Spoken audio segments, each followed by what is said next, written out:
भारत को जल्द से जल्द इस्लामिक राष्ट्र बनाने की इस्लामिक ताकतों की कोशिश लगातार जारी है।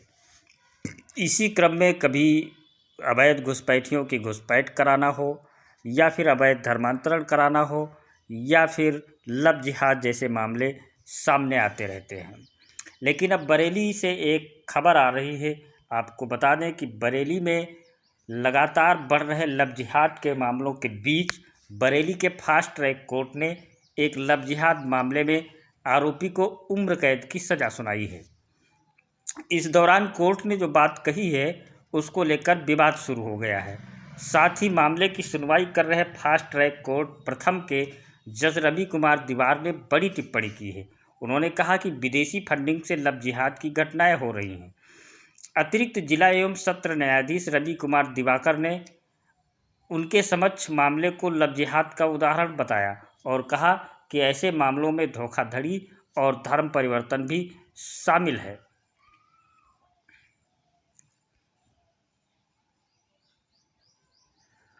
उन्होंने यह भी कहा कि लव जिहाद का प्राथमिक उद्देश्य जनसांख्यिकी को बदलना और अंतर्राष्ट्रीय स्तर पर हलचल मचाना है। एक धार्मिक समूह के भीतर कट्टरपंथी गुटों द्वारा प्रेरित है। ये धोखाधड़ी विवाह के माध्यम से गैर मुस्लिम महिलाओं को इस्लाम में कन्वर्ट किया जा रहा है। टाइम्स ऑफ इंडिया की रिपोर्ट के मुताबिक मामले में पीड़िता ने कोर्ट में अपना बयान बदलते हुए कहा कि उसका प्रारंभिक बयान जो भी है वो दक्षिणपंथी लोगों द्वारा मेरे माता पिता पर दबाव डालने के कारण था। न्यायाधीश ने लव जिहाद की प्रकृति, उद्देश्य और वित्त पोषण के बारे में भी बताया। कोर्ट ने 42 पन्नों का आदेश जारी किया है।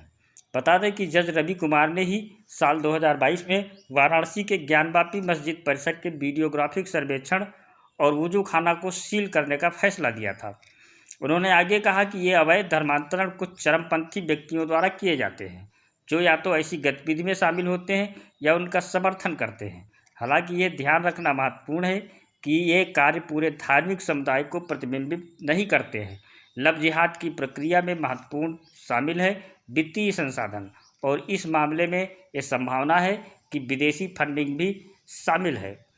कोर्ट ने माना कि इसे पाकिस्तान, बांग्लादेश की तरह भारत देश को अस्थिर करने की साजिश और देश की एकता, अखंडता और संप्रभुता के लिए खतरा बताया है। कोर्ट ने अपने फैसले में लव जिहाद को भी परिभाषित किया है।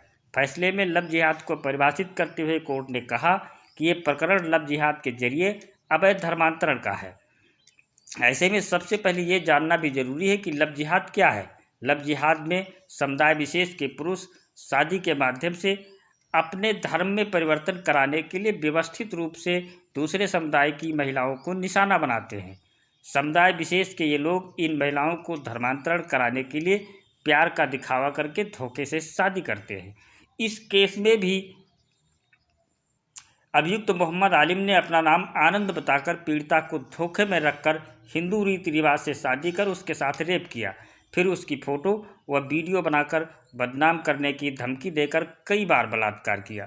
मामला मई 2023 में सामने आया, जब युवती ने पुलिस में शिकायत दर्ज कराई, जिसमें कहा गया कि 23 वर्षीय आरोपी मोहम्मद आलिम अहमद ने 2022 में बरेली में एक कोचिंग क्लास में मिलने पर शुरू में खुद का नाम आनंद कुमार बताया था।